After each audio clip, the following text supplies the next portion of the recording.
বাংলাদেশকে গণতান্ত্রিক রাষ্ট্রে রূপান্তরিত করায় বিএনপির লক্ষ্য বলে মন্তব্য করেছেন বিএনপির মহাসচিব মির্জা ফখরুল ইসলাম আলমগীর। দুপুরে ঠাকুরগাঁয়ে জেলা বিএনপির দ্বিবার্ষিক সম্মেলনের উদ্বোধন শেষে এই কথা বলেন তিনি।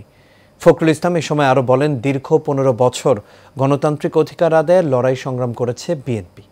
শারমিন হাসানের তথ্য ও ছবিতে বিস্তারিত জানাচ্ছেন মণ্ডল এনাম। দুপুরে ঠাকুরগাঁও জেলা বালক উচ্চ বিদ্যালয় মাঠে জেলা বিএনপির দ্বিবার্ষিক সম্মেলনের আয়োজন করে স্থানীয় বিএনপি। এ সময় ভার্চুয়ালে যুক্ত ছিলেন বিএনপির ভারপ্রাপ্ত চেয়ারম্যান তারেক রহমান। এ সময় বিএনপির মহাসচিব মির্জা ফখরুল ইসলাম আলমগীর বলেন, একদলীয় শাসন ব্যবস্থা থেকে বহুদলীয় গণতন্ত্র প্রবর্তন করেছেন বিএনপি। বিএনপি হচ্ছে সেই রাজনৈতিক দল যে শহীদ প্রেসিডেন্ট জিয়া রহমানের 19 দফাকে কেন্দ্র করে দেশনেত্রী বেগম খালেদা জিয়া 2016 সালে ভিশন 2030 নতুন একটি বাংলাদেশের রূপকল্প দিয়েছিলেন।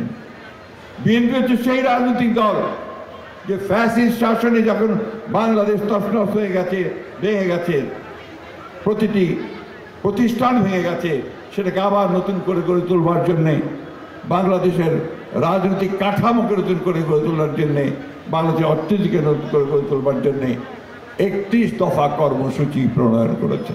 তারেক রহমানের নেতৃত্বে আগামী দিনের গণতন্ত্র শক্তিশালী করা হবে বলেও জানান মির্জা ফখরুল। আজকের এই সম্মেলনে আমরা এই প্রতিশ্রুতি দিচ্ছি যে তার নেতৃত্বে আমরা আগামী দিনে গণতন্ত্রকে আরো শক্তিশালী করব। দীর্ঘদিনের সংগ্রাম লড়াইকে সত্যিকারের অর্থে দেশের কল্যাণে কাজে লাগাতে নেতাকর্মীদের প্রতি আহ্বানও জানান বিএনপির মহাসচিব মির্জা ফখরুল ইসলাম আলমগীর। আমরা আমাদের লড়াই করেছি, সব সময় সামনে থেকে লড়াই করার চেষ্টা করেছি। এখানে যারা আছেন প্রত্যেকেই আমাদের নেতৃবৃন্দ, কেন্দ্রীয় নেতৃবৃন্দ, তারা 15 বছর শুধু না, দীর্ঘকাল ধরে গণতন্ত্রের জন্য সংগ্রাম করা মানুষ। মণ্ডল এনাম, এশিয়ান টেলিভিশন,